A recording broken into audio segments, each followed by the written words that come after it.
हरिया और उसकी पत्नी का स्वर्गवास हो जाता है और दोनों भाई जमीन और घर का बंटवारा कर लेते हैं। रामू अपने आलसी पने की वजह से खेतों में काम करने नहीं जाता और दिन भर घर में ही पड़ा रहता। इधर राजू अपने खेतों में दिन रात मेहनत करता है, जिससे रामू और राजू की फसलों में अंतर स्पष्ट दिखाई देता है। एक दिन रामू राजू से बोलता है, तूने अच्छा खेत रख लिया और मुझे यह खराब खेत दे दिया, जिससे तेरी फसल अच्छी हो रही है और मेरी फसल कमजोर। कोई ना, अगली फसल पर खेत बदल लेंगे।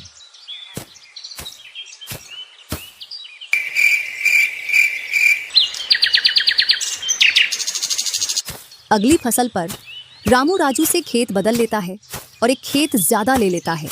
फिर भी राजू खुशी खुशी उसे खेत दे देता है। राजू के हिस्से में जो खेत थे उनमें फिर से वह दिन रात मेहनत करता। इधर रामू कभी काम करता तो कभी काम नहीं करता। रामू के पास बीज खरीदने के भी पैसे नहीं थे, तो वह पैसे लेने के लिए जमींदार के यहाँ चला जाता। जमींदार जी, कुछ पैसे उधार चाहिए थे, जिससे मैं अपने खेतों के लिए बीज ले आता और फसल आने पर मैं आपको पैसे लौटा देता।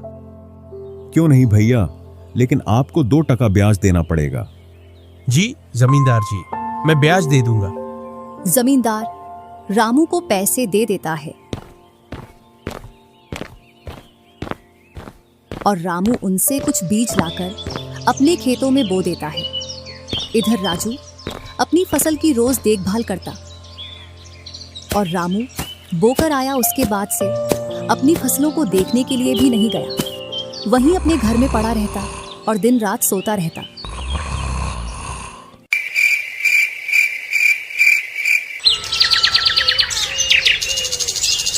एक दिन जब फसल पकने का समय आया तो वह अपनी फसल देखने के लिए खेतों पर गया और फसल देखकर बोला, अरे इतनी कमजोर फसल! मैंने खेत बदल लिया, फिर भी लगता है मेरी ही किस्मत खराब है। जो भी जमीन में लेता हूँ उसमें अच्छी फसल होती ही नहीं है। ऐसे कहते हुए वह अपने घर आ जाता है और अपनी पत्नी से बोलता है, राजू की फसल तो अच्छी है, बस हमारी फसल ही कमजोर है। ऐसा कैसे हो सकता है? ऐसा तो होगा ही। दिन रात जो घर में पड़े रहते हो और खेतों में समय समय पर दवाई पानी नहीं दोगे तो फसल ऐसी कमजोर रहेगी। फिर बोलते हो किस्मत खराब है। किस्मत नहीं, मेहनत करनी पड़ती है। चल चल, मेरे को मत सिखा। अगर किस्मत ना हो तो कुछ भी नहीं होता। अगर मेहनत से कोई बड़ा बनता तो सबसे पहले गधा बड़ा बनता, क्योंकि उसके बराबर कोई मेहनत नहीं करता। और जो मजा जिंदगी में सोने में है वह मजा और किसी चीज में नहीं। बस इनको तो सुला दो, सोने के अलावा और कोई काम ही नहीं है।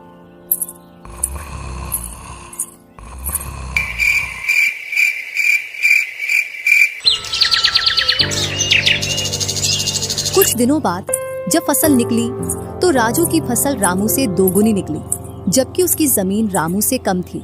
रामू फसल को देखकर बोलता है, इस फसल को बेच कर आऊं या खाने के लिए रखूं?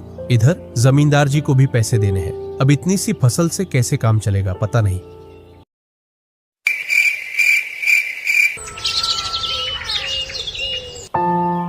एक दोपहर रामू सो रहा था, तभी उसका गेट किसी ने खटखटाया। पता नहीं कौन भरी दोपहर में नींद खराब करने के लिए आ गया। जैसे ही वह गेट खोलता है तो सामने जमींदार खड़ा दिखता है। क्या यह रामू का घर है? रामू ने सोचा, क्यों ना मैं इसे राजू के घर पहुंचा दूं। यह मुझे पहचान भी नहीं पाया। मैं तो राजू हूँ, वह वाला घर है रामू का। जमींदार सामने वाले घर पर जाकर गेट को खटखटाने लगता है। राजू गेट खोलता है और बोलता है, क्यों भाई, इतनी तेज गेट को क्यों खटखटा रहे हो? मैंने आपके रुपए लेकर खा लिए क्या? हाँ भैया रामू, तुमने मेरे जो पैसे लिए थे उन्हीं को लेने के लिए आया हूँ। तुमने बोला था फसल आने पर पैसा लौटा देंगे, जो तुमने अभी तक नहीं लौटाया। क्या जमींदार जी, आप भी दोपहर में नशा करके आ गए? मैंने कब आपसे पैसे उधार लिए? क्या तुम ही रामू हो?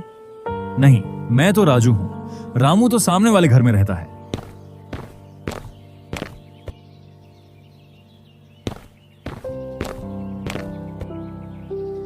भरी दोपहरी में जमींदार का सर चकरा जाता है और वह अपने घर चला आता है और घर पहुंचकर मुनीम से बोलता है, ऐसा लगता है मुझे कि जो पैसे रामू के दिए थे वह पैसे अब लौट कर नहीं आने वाले। क्यों, ऐसा क्या हुआ जो पैसे वापस नहीं आ रहे हैं? रामू और उसका भाई दोनों हम शक्ल हैं और दोनों बोल रहे हैं कि रामू वह है, रामू वह है। और उन दोनों ने दोपहर भर मुझे इस घर से उसे घर दौड़ाया। जमींदार जी, पैसे निकालने की मेरे पास एक स्कीम है। बोलो, कौन सी स्कीम है? मुनीम जमींदार जी के कान में पूरी स्कीम बताता है।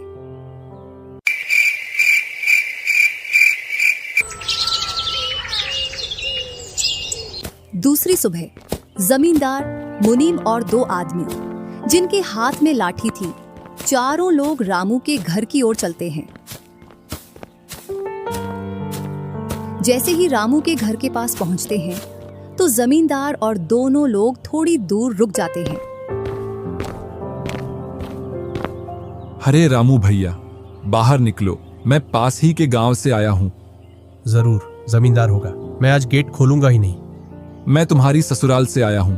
तुम्हारे ससुर साहब ने तुम्हारे लिए कुछ रुपए और कुछ आभूषण भेजे हैं, क्योंकि बुढ़ापे की वजह से उनसे यहां तक आने की नहीं बन पा रही थी, इस वजह से उन्होंने मुझे भेजा है। इतना सुन रामू के मन में लालच आ जाता है और वे फटाक से गेट खोल देता है। कहाँ है पैसे और धन? क्या तुम्हारा ही नाम रामू है? हाँ, मेरा ही नाम रामू है। कहाँ है धन? यही पास में रखा है, चलो दोनों उठा लाते हैं। वह मुनीम के साथ चल देता। थोड़ी दूर चलने के बाद मुनीम जमींदार जी को बुला लेता है। जमींदार और दोनों लोग रामू के पास आ जाते हैं। लाओ, मेरे पैसे लौटाओ, ब्याज समेत। मैंने आपसे पैसे नहीं लिए। ये ऐसे नहीं मानेगा। अब तुम दोनों के हवाले करता हूं, तुम चाहे जैसे इससे पैसे निकालो। और दोनों आदमी रामू को लठ से मारते हैं। रामू चिल्लाता हुआ, अरे भाई रुको, अरे भाई रुको, मत मारो, अरे भाई रुको, मत मारो। इधर वह दोनों रामू में दे लठ लठ बरसा रहे थे। तभी राजू गेट खोलकर देखता है तो रामू पर कुछ लोग लठ से वार कर रहे थे। तो वह दौड़कर उनके पास आता है और बोलता है, अरे भाई रुको। इस रामू ने आज से 5 महीने पहले मुझसे पैसे लिए रहे थे। जब लौटाने की बारी आई तो बहाने कर रहा था। कितने पैसे हैं? 2000। रुको, मैं लाता हूं।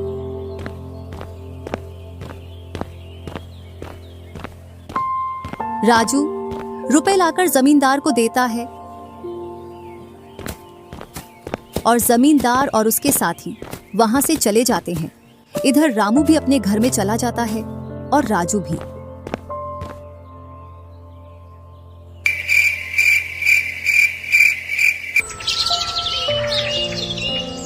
कुछ दिनों बाद दोनों भाई अपना अपना खेत खोदने के लिए खेतों पर पहुंच जाते हैं। इधर खेत खोदते खोदते राजू दौड़ते हुए रामू के पास आता है और बोलता है, देखो मुझे खेत में क्या मिला है।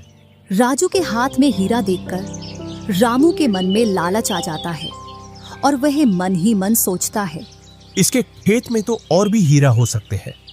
क्यों ना मैं इसको मेरा वाला खेत दे दूं और इसका खेत में रख लूं, जिससे मेरे पास भी बहुत सारे हीरे हो जाएंगे। मैं क्या बोल रहा था, क्यों ना तू मेरे वाले खेत पर फसल कर ले और मैं तेरे वाले पर। इतने दिनों से तू कम जगह पर कर रहा था। और रामू राजू वाले हिस्से को खोदने लग जाता है।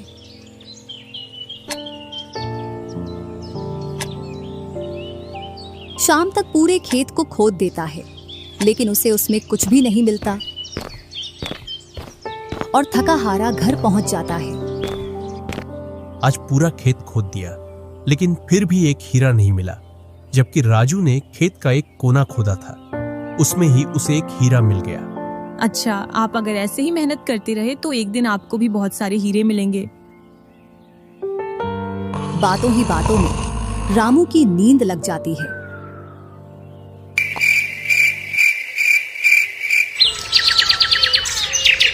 और जब सुबह होती है तब वह बोलता है, आज जैसी नींद मुझे कभी नहीं आई। हाँ, अगर तुम ऐसे ही मेहनत करते रहे तो आपको रोज ऐसी नींद आएगी। और रामू उसे वर्ष राजू की तरह अपने खेतों में मेहनत करता है और दोनों की फसलें बराबर निकलती हैं, जिससे रामू के चेहरे पर अलग ही चमक दिखती है। एक दिन चारों लोग साथ में बैठकर खाना खा रहे थे। क्या सच में उस दिन खेत में से हीरा निकला था? हाँ भैया, निकला था ना। जो आज आपके घर में, उसकी वजह से कई सारे हीरे रखे हैं। इतने में ही रामू की पत्नी बोलती है, वह तो नकली था, आपसे काम करवाने के लिए। इसी प्रकार बातें करते करते चारों लोग अपने अपने घरों में जाकर सो जाते हैं।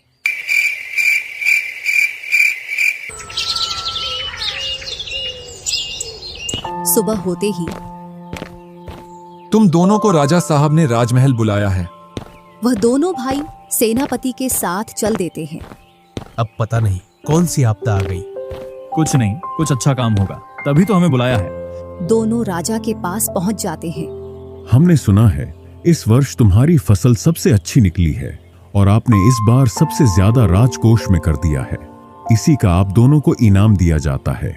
दोनों भाइयों को आपके गांव में इनाम के रूप में दुगनी जमीन दी जाती है।